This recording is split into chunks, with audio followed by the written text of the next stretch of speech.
እነዚህን ሳሙናዎች በቤት ውስጥ እንዴት ማምረት እንደሚቻልና እንዴት መሸጥ እንደሚቻል እናሳያችኋለን። ሳሙናዎቹን እንደዚህ በቀላሉ በመቆራረጥና ስም በላዩ ላይ በማተም ማከፋፈል ይቻላል።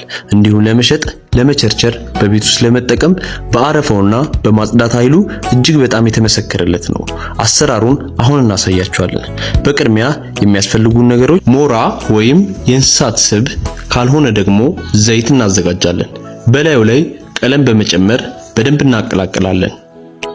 ቀለሙን አሁንም በላዩ ላይ በመጨመር እያቀላቀልን በደንብ ካደባለቅነው በኋላ በሌላ ባልዲ ላይ ውሃ እናዘጋጃለን። በመቀጠል 1 ተኩል የሚሆን ኮስቲክ ሶዳ በላዩ ላይ እንጨምራለን። ቀጥለን ኮስቲክ ሶዳውና ውሃው በደንብ እንዲዋሃድ እናማስላለን።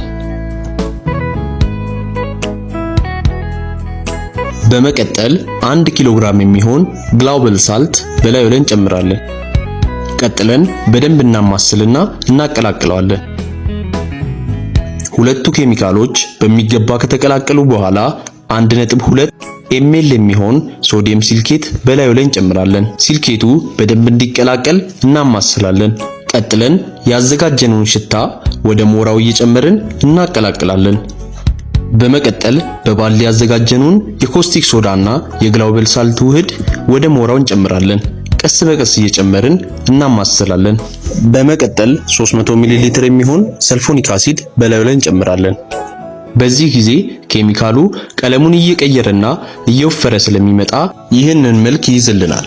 ቀጥለን ወደ ሞሉ በዝግታ እየጨመርን መምሏት።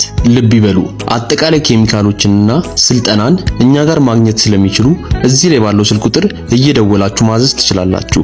ኬሚካል ለመውሰድ በምትመጡበት ጊዜ አብሮ የአሰራር ቅደም ተከተል ያለበት በጥራት የተጻፈ ጽሑፍ በወረቀት ስለሚሰጥ ለአሰራሩ በፍጹም አይስኩ።